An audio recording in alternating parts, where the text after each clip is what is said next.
Hi everyone, welcome back to my channel. I hope y'all are doing well. And today I will be talking about Jackie Kennedy's beauty routine and secrets.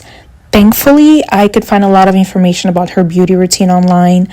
I could also find the letters she used to exchange with her dermatologist, the renowned Erno Laszlo, who, by the way, was also Marilyn Monroe's dermatologist. And, a lot of wealthy men and women went to him in the 1960s. So I found quite a lot of information about her beauty routine and diet, maybe too much. And I made sure I took information from trustworthy sources. So if you are a diehard Jackie O fan and I end up saying something wrong about her beauty routine and diet, please feel free to correct me. Just be respectful. And I would also like to apologize in advance for my accent and possible bad grammar. English is not my first language, so if I say something wrong, please feel free to correct me. Without further ado, let's start with her skin. Jackie Kennedy, just like every woman, had some skin concerns, and in her case, she had pimples, blackheads, clogged pores. She also dealt with hyperpigmentation due to sun damage, and for this reason, her dermatologist advised her to avoid heavy oils and creams. And basically, this is what she did. She applied a pre-cleansing oil, more specifically the Erno Laszlo Volatile oil. And guys, I know I used to try to be careful and not mention the names of the products the celebrities used in fear of you actually buying them and it not working on your skin. So I just want to tell you to be careful and consult with your doctors before trying anything. I assume you're all adults, so please don't blame me if you actually try to follow this beauty routine and it ends up ruining your skin, because this beauty routine is like 60 years old and a lot has changed since then. So continuing, she applied a cleansing oil to hydrate her skin and also massaged it onto her arms and legs for moisture. She also used a exfoliating toner, more specifically the Erno Laszlo's light controlling toner. She used it on her face and underarms to manage breakouts and control oil during summer. She kind of hated being under the sun because she feared brown spots. She would wear enormous hats and large sunglasses during summer, but surprisingly, her dermatologist told her it was a bad idea because being under the sun was actually healthy. He went as far as promising her that he would make every brown spot or hyperpigmentation she got in the summer fade away in the fall. But guys, please wear sunscreen. His dermatologist isn't totally wrong, if not wrong at all, since we do need vitamin D from the sun. But please wear sunscreen and don't stay under the sun for too long. He also advised her to eat a protein-rich diet with a lot of fish, no matter what kind or how it was prepared. And speaking of food, this was her diet. So for breakfast, she had 2 boiled eggs, a Hollywood toast with honey, tea, and skim milk. I hope I'm pronouncing it correctly. And for lunch, she had beef, boiled cottage cheese, and skim milk. And for dinner, she had meat and watercress salad. I hope I pronounced that correctly, watercress salad. And she didn't really drink, she just had champagne from time to time.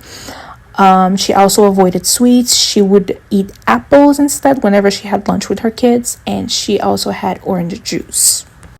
Now let's talk about her hair. I couldn't find much about it, but as we all know, she had a signature hairstyle, which was a low bouffant bob with soft volume, and her go-to hairstylist was Kenneth Battelle. I don't know if I said his name correctly, I'm sorry. And to keep her hair healthy, she slept on silk. I think we all know about how sleeping on silk keeps our hair frizz-free, and Jackie always used silk scarves to sleep and silk pillowcase. It not only helps with our hair, but it also helps with our skin. And I couldn't find the names of the brands of the hair products she used, but it looks like her hair care routine was very simple. And because her hair was under a lot of heat, she used hair oil on lengths and ends. And she also preferred lavender-based formulas. Now let's move on to makeup. Her makeup was very simple. It kind of gave a natural look, nothing too heavy. She focused a lot on covering up hyperpigmentations and brown spots, all caused by the sun. One of her makeup artists used the Elizabeth Arden's Flawless Finish foundation on her.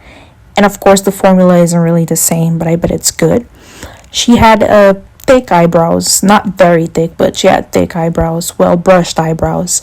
And I know that nowadays almost everyone prefers super thin eyebrows, but there was a time when thick eyebrows were a thing. And, shout out to Elizabeth Taylor because her eyebrows were beautiful. When it comes to lipsticks, she didn't really have a signature color. One of her makeup artists said he coordinated her lipsticks with her outfits, but berry reds and coral hues were her favorites. She used soft pinks and nudes from Elizabeth Arden. When it comes to perfumes, her go-to perfume was from a luxurious French brand called House of Krigler, more specifically Lovely Patchouli 55, and it is said that she used it daily. And finally, Jackie didn't go to the gym and she hated taking walks or jogging. However, she was active. She enjoyed swimming, skiing, and she was also a horse rider. She was 5 feet and 7 inches tall and she weighed 120 pounds. Her secretary said she was very strict with her weight and made sure she didn't go beyond that. Okay, guys, that's pretty much it. I know in the beginning I said I found a lot of information on her, but I had to narrow it down or the video would be just too long and I don't have much time to edit, so I narrowed it down.